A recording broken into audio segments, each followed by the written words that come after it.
एक तरफ तो बड़े जोर शोर से इजराइल और हिजबुल्लाह के बीच सीज फायर डील पर बात चल रही है।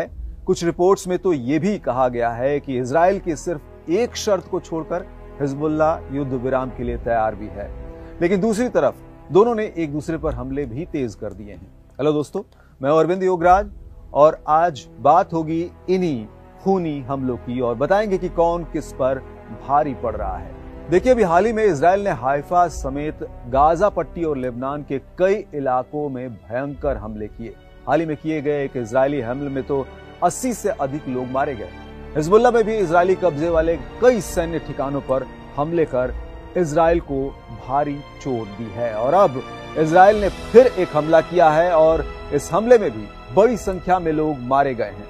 हमले के बारे में लेबनान का कहना है कि देश के पूर्वी और दक्षिणी हिस्से में गुरुवार को इजरायली हमलों में 52 लोग मारे गए हैं। स्वास्थ्य मंत्रालय के एक बयान में कहा गया है कि पूर्वी लेबनान के बेका घाटी में बालबेक जिले को निशाना बनाकर किए गए इजरायली दुश्मन के हमलों में 40 लोग मारे गए और 52 लोग घायल हो गए।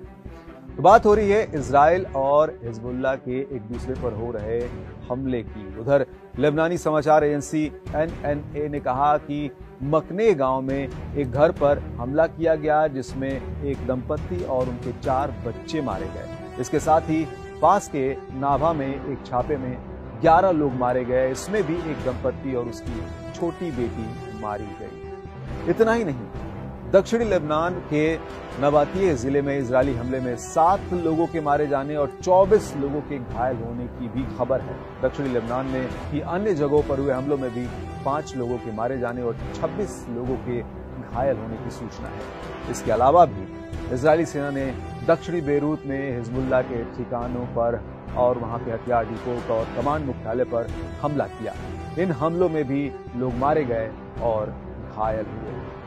अब इन हमलों से तो बिल्कुल भी नहीं लगता कि इजराइल और हिजबुल्लाह के बीच युद्ध रोकने की किसी भी डील पर बात चल रही हो।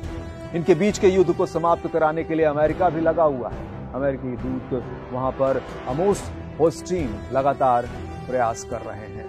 इन प्रयासों के बीच इजराइल और हिजबुल्लाह एक दूसरे को खत्म कर देने में लगे हैं। इजरायली हमलों के जवाब में हिजबुल्लाह ने कहा कि उसके लड़ाकों ने दक्षिणी लेबनान के खियाम शहर में और उसके आसपास के इजरायली सैनिकों को निशाना बनाया है। इस युद्ध के समीकरण पर नजर डाले तो जब गाजा पट्टी में इजराइल और हमास के बीच युद्ध चल रहा था, तब इस युद्ध में जैसे इजराइल की मदद अमेरिका कर रहा था, उसी तरह हमास की मदद करने के लिए हिजबुल्लाह मैदान में कूद पड़ा। इससे जाहिर है कि इजराइल और हिजबुल्लाह के बीच दुश्मनी होनी थी। दोनों के बीच दुश्मनी हुई भी और अब ये दुश्मनी इजराइल और हिजबुल्लाह के बीच सीधे हमलों में बदल गई है और ये तो अब ऐसा लग रहा है कि ये वॉर ही इजराइल और हिजबुल्लाह के बीच छिड़ी हुई है। हालांकि युद्ध रोकने की बातों से जुड़ी जो खबरें निकल कर आ रही हैं वो भी विश्व के लिए राहत भरी है, क्योंकि इजराइल और हिजबुल्लाह दोनों डील की लगभग सभी बातों से सहमत भी हैं, लेकिन सिर्फ इजराइल की एक शर्त पर पेंच फंसा हुआ है।